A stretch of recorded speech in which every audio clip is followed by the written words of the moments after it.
Il est parlé des Juifs dans l'évangile de Jean dans des termes exactement pareils à ceux qui avaient été employés pour Caïn. Une chose terrible. Mais le point que nous devons saisir, nous et tout le peuple de Dieu, c'est que ce ne sont pas nécessairement ceux que nous appelons des impies qui sont représentés par Caïn, tandis que les hommes pieux, dans le sens le plus vrai du terme, seraient représentés par Abel. Nous trouvons ici dans une sphère beaucoup plus restreinte que cela. Il y a un Israël selon la chair et un Israël selon l'esprit. Nous approchons de Christ et des Juifs de son jour, les Juifs adorés, et ils tuaient en même temps, une combinaison terrible. Leur culte, qui, dans son domaine, est très, très fervent et précieux en un sens, n'était cependant qu'une chose extérieure. Il n'est pas nécessaire de rappeler à notre souvenir certaines paroles qui sortirent des lèvres du Seigneur à cet égard. Vous nettoyez le dehors de la coupe et du plat. Ils élargissent leurs phylactères. Vous faites de longues prières. Ils prenaient plaisir à montrer aux hommes qu'ils jeûnent, et ainsi de suite. Tout était extérieur. Leur culte servait à leur propre gloire et à leur propre œuvre.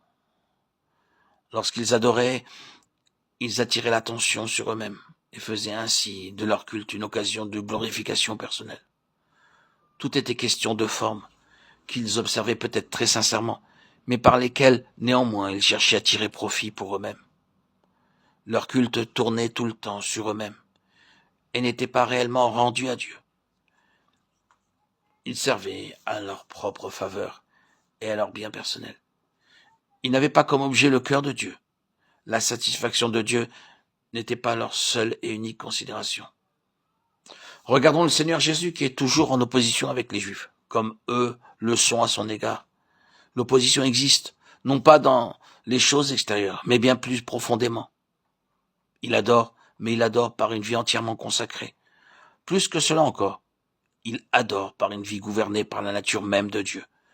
Par cela, je veux dire que la nature de Dieu est la chose qui caractérise son culte. Dieu est saint. Dieu est juste. Dieu est sans aucun mélange. Il est pur.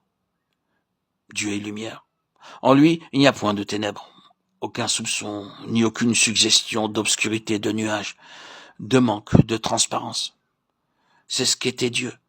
C'est ce qu'est Dieu qui gouverne le culte du Seigneur Jésus. C'est-à-dire, il a vu qu'il n'est pas possible d'adorer Dieu en vérité, à moins de reconnaître ce qu'est Dieu, et d'abandonner pour toujours tout ce qui n'est pas semblable à Dieu. On ne peut s'approcher de Dieu pour adorer Dieu en apportant quelque chose d'étranger à Dieu, quelque chose de contraire à Dieu. Il faut adorer Dieu en vérité.